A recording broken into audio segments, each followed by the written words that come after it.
Oke baik, Assalamualaikum warahmatullahi wabarakatuh. Teman-teman, terima kasih telah mengklik video ini dan selamat datang di Teman Cerita Channel.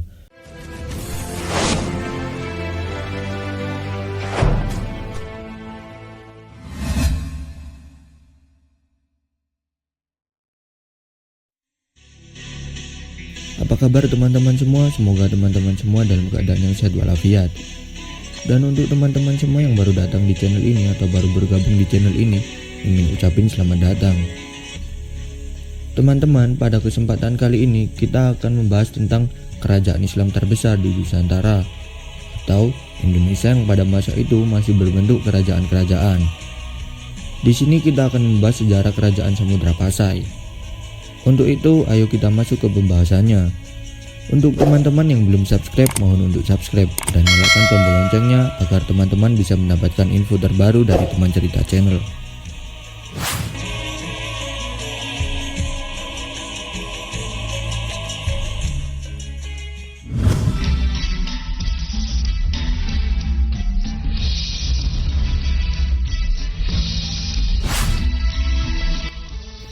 Indonesia merupakan negara dengan penduduk muslim terbesar di dunia saat ini.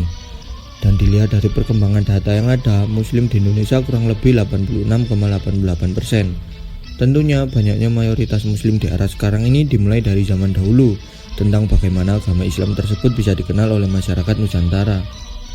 Seperti yang kita ketahui, Indonesia yang dulunya dikenal dengan nama Nusantara mempunyai banyak kerajaan-kerajaan multikultural yang salah satunya merupakan kerajaan Islam.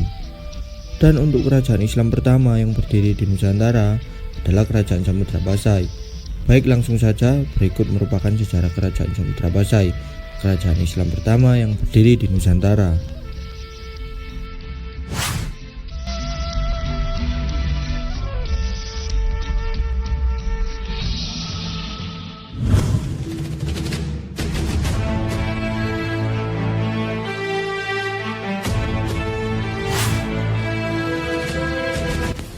Kerajaan Samudra Pasai terletak di Aceh. Kerajaan Samudra Pasai merupakan kerajaan Islam pertama di Indonesia. Kerajaan Samudra Pasai didirikan oleh Murasilu pada tahun 1267 Masehi. Setelah masuk Islam, Murasilu berganti nama Malik Al-Saleh. Ia bergelar Sultan Malik Al-Saleh. Sultan Malik Al-Saleh memerintah pada tahun 1285 Masehi sampai dengan 1297 Masehi. Pada masa pemerintahannya, ia didatangi seorang musafir dari Venetia atau Italia pada tahun 1292 yang bernama Marco Polo. Melalui catatan Marco Polo ini, diketahui bahwa Raja Samudra Pasai bergelar Sultan. Wilayah Kerajaan Samudra Pasai menjadi daerah di Nusantara yang pertama kali dikunjungi oleh para pedagang dan pelayar. Hal ini dikarenakan letaknya yang strategis di jalur perdagangan internasional, yakni di pesisir utara Sumatera, tepatnya di kota Lok Sumawe, Aceh. Kerajaan Samudra Pasai. Kerajaan Samudra Pasai berhasil mencapai puncak kejayaan pada pemerintahan Sultan Mahmud Malik Az-Zahir atau Sultan Malik Al-Tahir yang kedua pada tahun 1326 sampai 1345 Masehi. Samudra Pasai berkembang menjadi pusat perdagangan internasional. Setiap tahunnya, kerajaan Samudra Pasai ini mampu mengekspor lada, sutra, kapur barus, dan emas dalam jumlah yang besar. Pada masa ini, pemerintahan Samudra Pasai terus menjalin hubungan dengan kerajaan-kerajaan Islam di India maupun di Arab. Di masa kejayaannya, Samudra Pasai mengeluarkan mata uang emas yang disebut dirham. Uang tersebut digunakan sebagai uang resmi kerajaan. Di samping sebagai pusat perdagangan, Samudra Pasai juga merupakan pusat perkembangan agama Islam. Dengan letaknya yang strategis, Samudra Pasai berkembang menjadi kerajaan maritim. Samudra Pasai menggantikan peranan Kerajaan Sriwijaya di Selat Malaka pada zaman itu. Kerajaan Samudra Pasai memiliki pengaruh di pelabuhan-pelabuhan penting di Pidi, Perlak, dan lain-lain. Catatan sejarah Kerajaan Samudra Pasai, bukti-bukti arkeologis tentang keberadaan Kerajaan Samudra Pasai ditemukan melalui makam-makam Raja Pasai di Kampung Gedong, Aceh Utara. Makam tersebut terletak di Desa Buringin, dekat reruntuhan bangunan pusat kerajaan. Wilayah ini berjarak 17 km sebelah timur Lok Sumawe. Salah satu dari makam-makam raja tersebut terdapat nama Sultan Malik Al-Saleh dari karya tulis Hikayat Raja Pasai yang pada awal teks tertulis pada tahun 1360 Masehi, menandai dimulainya perkembangan sastra Melayu klasik di bumi Nusantara.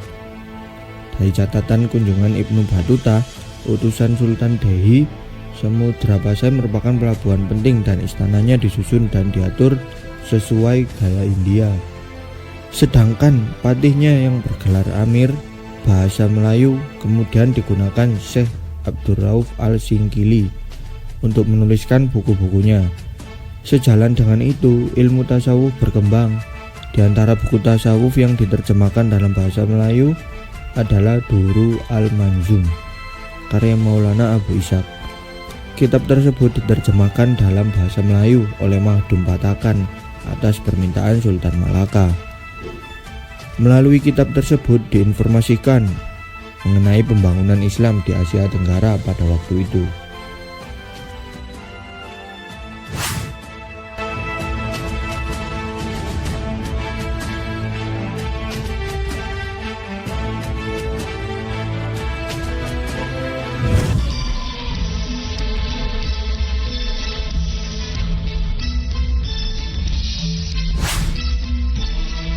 Menjelang masa-masa akhir pemerintahan Kesultanan Samudra Pasai, terjadi beberapa pertikaian di Samudra Pasai yang mengakibatkan perang saudara. Sulalatus Salatin menceritakan Sultan Pasai meminta bantuan kepada Sultan Malaka untuk meredam pemberontakan tersebut. Namun Kesultanan Samudra Pasai sendiri akhirnya runtuh setelah ditaklukkan oleh Portugal pada tahun 1521 Masehi, yang sebelumnya telah menaklukkan Melaka tahun 1511 Masehi. Dan kemudian tahun 1524 Masehi, wilayah Samudra Pasai sudah menjadi bagian dari kedaulatan Kesultanan Aceh.